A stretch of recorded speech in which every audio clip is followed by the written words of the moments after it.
But while I wait for that to cook, I'm going to try a bite of this.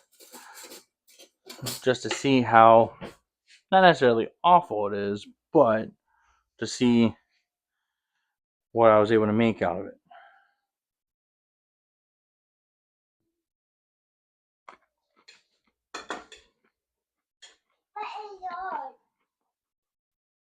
Now,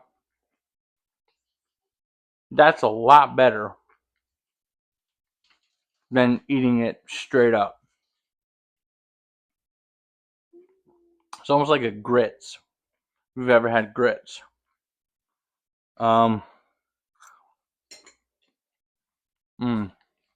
That's actually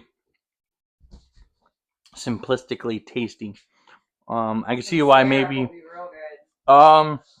Sure, it's almost, and this might sound crazy, it's almost comparative to what we know now as like Fritos.